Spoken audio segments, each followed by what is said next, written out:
बागेश्वर धाम के पीठाधीश्वर पंडित धीरेन्द्र कृष्ण शास्त्री आज देर रात अचानक अशोकनगर की नवीन कृषि उपज मंडी में चल रही भागवत कथा के भंडारे में पहुंचे।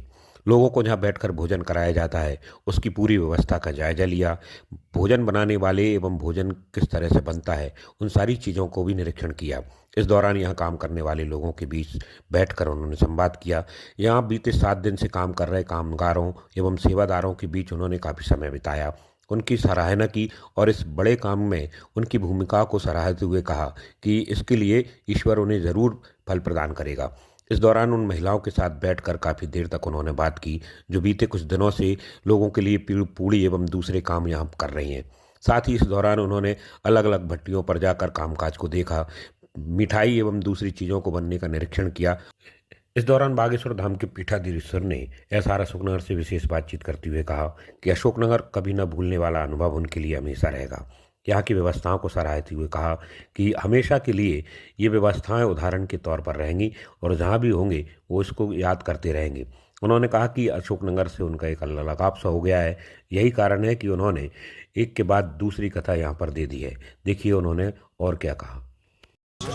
बहुत आनंद रहा। रात्रि 7 दिन की यात्रा में जो अनुभव हुए वो अकल्पनीय है और यहाँ की व्यवस्थाओं से हृदय इतना गदगद है जिसकी अपनी वाणी से हम किसी भी प्रकार से तारीफ नहीं कह सकते। बस यही कह सकते, कई बार जब वाणी नहीं बोलता है तब आंखें बोलती। गुरुजी, आपने आने से पहले सोचा था क्या आपको इतनी अच्छी व्यवस्था अशोकनगर में मिलेंगी? पहले ही कहा था ना कि जो है बहुत भव्य तैयारी करो, तो जो बात गुरु अब वचन निकले वो वचन हमारे जो यजमान हैं, कथा के आयोजक हैं जज्जी जी, उन्होंने करके दिखाया और इससे निश्चित हो गया कि अशोक धार्मिक नगरी है और धार्मिक नगरी में भक्त भी रहते हैं। उसका प्रत्यक्ष प्रमाण जीता जागता अशोकनगर अभी तक की कथाओं की सबसे बढ़िया व्यवस्था है, इसमें कोई संदेह। आपको कितना प्रेम अब अशोकनगर से हो गया है? अटूट महाराज एक और गजब प्रेम हो गया है। तब तो जज्जी जी के प्रेम इतना हो गया कि एक बार हमारी चर्चा हुई हमारे विधायक जी से, बोले गुरुजी अब 111 फीट वाले हनुमान जी की लीला और हो जाओ, एक बार और आना है। हमने उनके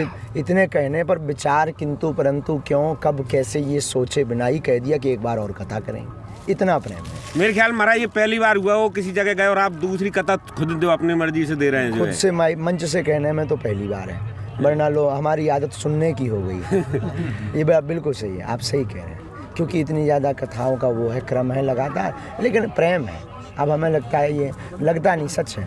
अब जज्जी जी हमारा परिवार है। क्या आप और कहीं भी कथा करने जाएंगे तो क्या अशोकनगर का उदाहरण कहीं आप प्रस्तुत करेंगे? क्या ये भी अशोकनगर जीवन पर्यंत अशोकनगर ने एक नई यात्रा, नई लाइन तो ये खींची है कि यहाँ की बेटियों ने जो इतिहास बनाया है पूरे भारत में वो अद्भुत। यहाँ के भक्तों ने जो 6-6, 7-7 लाख लोगों ने इतिहास बनाया है वो अद्भुत। यहाँ की भंडारा अन्नपूर्णा प्रसाद व्यवस्था ने जो बैठा करके जैसे बारातों को दामाद की भांति बैठा करके भोजन करवाया जाता है वो इतिहास बनाया है वो अद्भुत। और यहाँ की जो भक्तों को कोई असुविधा नहीं हुई, ये इतिहास जो अशोकनगर ने बनाया है ये अद्भुत है। ये जब तक जीवन की यात्रा है चलती रहेगी बात।